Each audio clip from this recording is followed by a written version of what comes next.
You know what? And I also saw, by the way, speaking of the Punkster, I saw CM Punk and Cora Jade and Roxanne Perez had a little workout with each other down in NXT.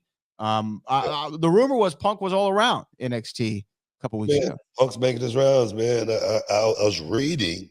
Punk said he would maybe thinking of being the successor of Shawn Michaels one day when Shawn Michaels stepped down at NXT. That's the vibe that he's getting around. And I was reading that. So yeah, Punk seemed to be enjoying. I mean, he's been down there every time I've been to work, and I'm like, what are you doing here? But now he's actually he's been very, very refreshing, man. It's been a different CM Punk. CM Punk said this time around, it's not about him, it's about the fans. Well, you know what? It does seem that way. I'm telling you, he and Seth, by the way, had a great promo last Monday on Raw. It was a great segment. It felt real. It felt like it had heat behind it. I mean, the way that they went back and forth was great. I don't know if you picked up on it, and maybe I'm looking too much into it. But you know how Seth was cutting the promo of, you call this place your home. How could you call it your home? You try to destroy this place, and I'm not. He said something to the effect of like, I'm here to protect, these people from you. It was the same verbiage as Hangman Page, right? Yeah. Okay. See, that's what I wondered if I was just like one of these people. I'm like, am I looking too much into this, or is that what I think it is? It sounded almost verbatim.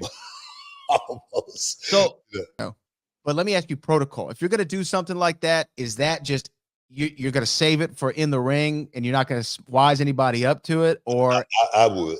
It would definitely be done right there in the middle of the ring just to, add a real feel to it. It gives a real reaction. It's not something that you can prepare for. It's something that you really just got to get on the fly.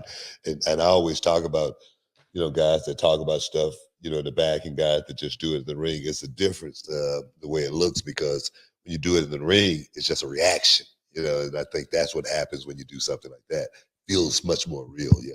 Yeah. It's like slapping somebody and they don't know they're going to get slapped, opposed to slapping them and they do know they're going to get slapped. Because if they know they're getting slapped, they're doing this.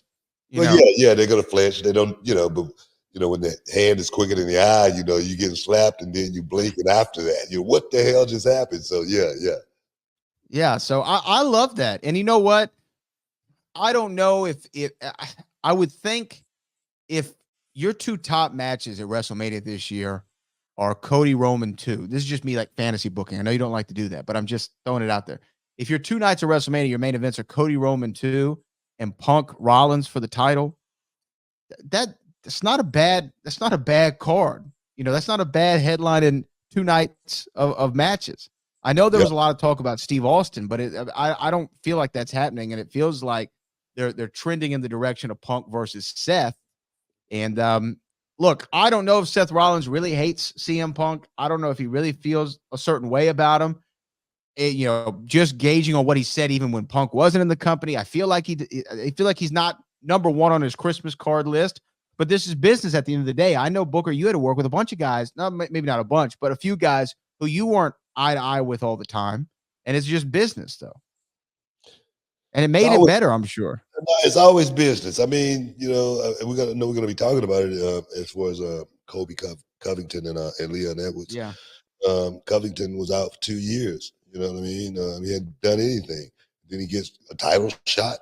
So Punk coming in. Do you feel like Punk is skipping the line?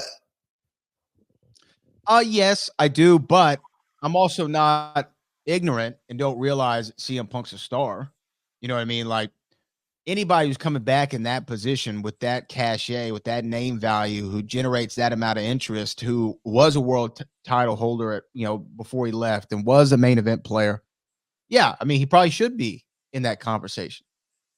I'm not mad at it.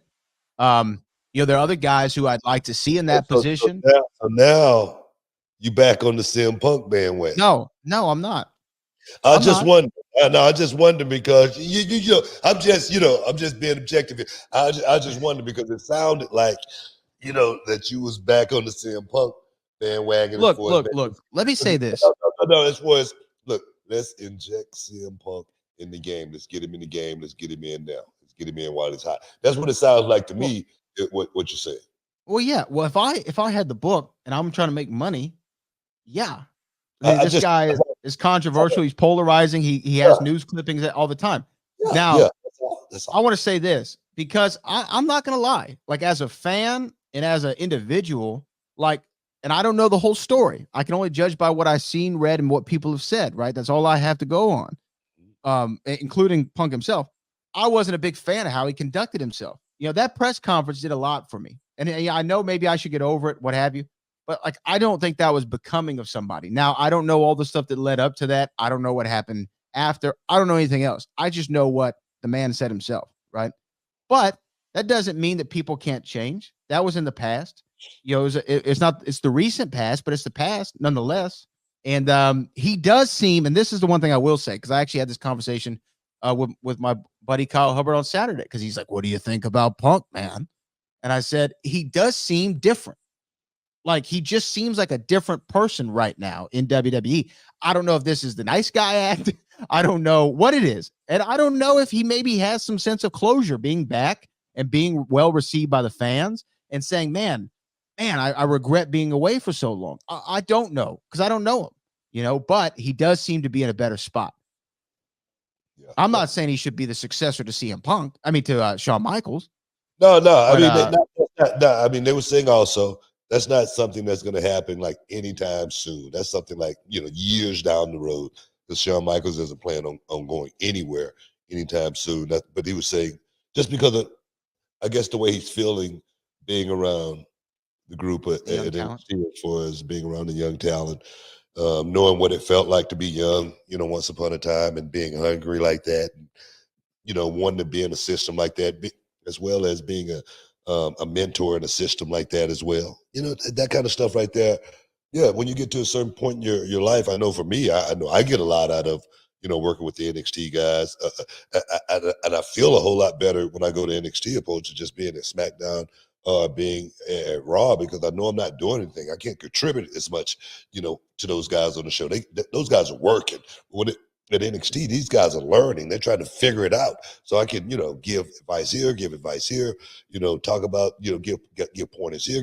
So for me, I think that's what he's feeling being down there, because it is a uplifting being a part of that system down there. Those guys give you that kind of energy, really do.